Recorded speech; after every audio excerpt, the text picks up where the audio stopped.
Assalamualaikum warahmatullahi wabarakatuh. Baiklah, pertama-tama kami ingin mengucapkan terima kasih kepada Bapak Akmal Hidayat dan juga teman-teman sekalian. Kami dari kelompok 5 ingin memaparkan materi tentang bimbingan konseling, di mana saya Fitradila sebagai moderator dan pemateri ketiga, Maharani sebagai pemateri pertama, Muhammad Fadil Maulana sebagai pemateri kedua, Nurwana sebagai pemateri keempat, Misiria Syam sebagai pemateri kelima, dan yang terakhir Muhammad Hervan Permana sebagai pemateri keenam. Untuk mempersingkat waktu, marilah kita simak video dari pemaparan kelompok kami. Definisi bimbingan. Bimbingan adalah proses pemberi bantuan yang dilakukan oleh orang yang ahli kepada seseorang atau beberapa orang individu, baik anak-anak, remaja, maupun dewasa, agar orang yang dibimbing dapat mengembangkan kemampuan-kemampuan dirinya sendiri dan mandiri, dengan memanfaatkan kekuatan individu dan sarana yang ada dan dapat dikembangkan berdasarkan norma-norma yang ada. Menurut Crow and Crow 1960, dalam Jumhur dan Muhammad Surya mengemukakan bahwa guidance atau bimbingan merupakan bantuan yang diberikan oleh seseorang, baik pria maupun wanita, yang memiliki pribadi yang baik dan pendidikan yang memadai, kepada seseorang individu dari setiap usia untuk menolongnya mengemudikan kegiatan-kegiatan hidupnya sendiri, mengembangkan arah pandangannya sendiri, membuat pilihannya sendiri, dan memikul bebannya sendiri. Baik, saya akan melanjutkan materi kedua, yaitu definisi konseling. Konseling adalah proses pemberian bantuan yang dilakukan melalui wawancara konseling oleh seorang ahli, disebut konselor, kepada individu yang sedang mengalami sesuatu masalah atau disebut klien, yang bermuara pada terapisnya masalah yang dihadapi oleh klien. Pritno dan Herman Amti 2004 halaman 99 dan 105. Menurut W.S. Winkel 1991 halaman 34, konseling merupakan serapan dari kata konseling yang dikaitkan dengan kata konsel yang berarti nasihat, atau to obtain counsel, anjuran, atau to give counsel, atau pembicaraan, to take counsel secara etimologis. Istilah konseling dari bahasa Latin yaitu concilium yang berarti dengan dan bersama, yang dirangkai menerima atau memahami.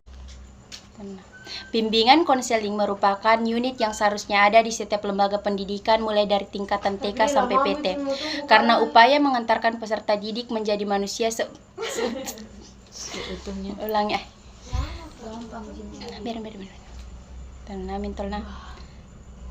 Bimbingan konseling merupakan unit yang seharusnya ada di setiap lembaga pendidikan mulai dari tingkatan TK sampai PT. Karena upaya mengantarkan peserta didik menjadi manusia seutuhnya tidak cukup hanya ditangani guru atau orang tua saja, tetapi membutuhkan peran dari berbagai pihak. Pendukung utama tercapainya sasaran pembangunan manusia Indonesia yang bermutu adalah pendidikan yang bermutu. Pendidikan yang bermutu tidak hanya menyangkut aspek akademis, tetapi juga menyangkut aspek perkembangan pribadi sosial, kematangan intelektual, dan sistem nilai. Karena itu, pendidikan harus seimbang, yang hanya tidak mampu mengantarkan peserta didik pada pencapaian standar kemampuan profesional dan akademis, tetapi juga kemampuan mengembangkan diri yang sehat dan produktif. Bimbingan dan konseling dapat diberikan di sekolah TK, SD, SMP, SMA sederajat, dan di perguruan tinggi.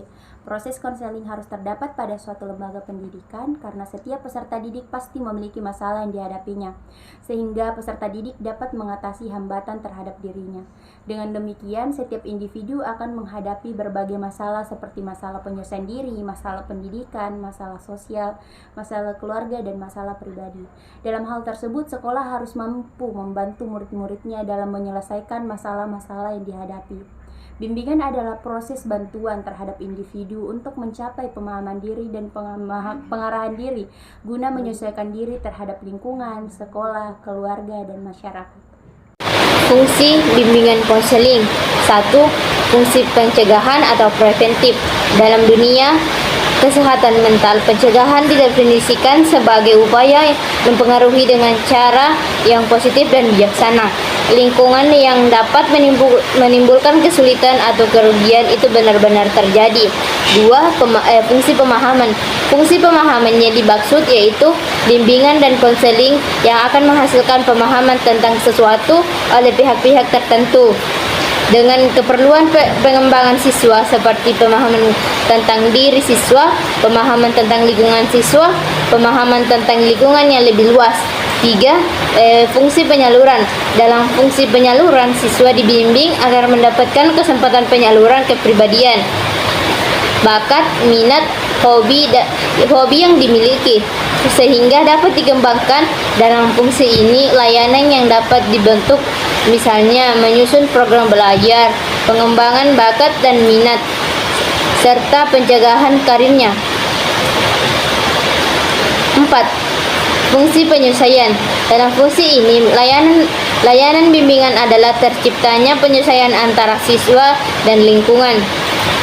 Dengan demikian, timbul kesesuaian antara pribadi siswa dan sekolah. Kegiatan dalam layanan fungsi ini dapat berupa orientasi sekolah dan kegiatan-kegiatan sekelompok. Tujuan bimbingan konseling menurut para ahli. Yang pertama, menurut Prayitno, pada tahun 2004 mengemukakan tujuan umum dari bimbingan konseling ini adalah untuk membantu mengembangkan diri seseorang secara optimal sesuai dengan tahap perkembangan dan predisposisi yang dimilikinya, seperti kemampuan dasar dan bakatnya, dan berbagai latar belakang yang ada, seperti latar belakang keluarga, pendidikan, sosial, dan ekonomi, serta sesuai dengan tuntutan positif lingkungannya. Yang kedua, menurut Tamrin dan Clifford pada tahun 1951, tujuan dari bimbingan konseling untuk membantu seseorang dalam membuat pilihan-pilihan dan penyesuaian serta interpretasi dalam hubungan dengan keadaan tertentu. Sedangkan menurut Bradshaw tahun 1956, tujuan bimbingan konseling adalah untuk memperkuat fungsi-fungsi pendidikan. Yang ketiga, menurut Detman pada tahun 1969, tujuan bimbingan konseling untuk membantu orang-orang menjadi manusia yang berguna, tidak hanya mengikuti kegiatan yang berguna saja.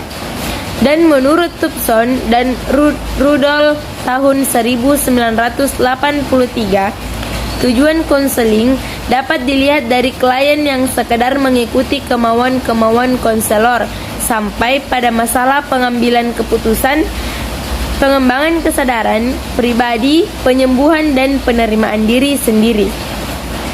Yang keempat, menurut Mears pada tahun 1992, tujuan bimbingan konseling adalah mengembangkan yang mengacu pada perubahan positif pada diri individu. Ditemukan juga dalam buku bimbingan dan konseling menurut Hallen tahun 2002.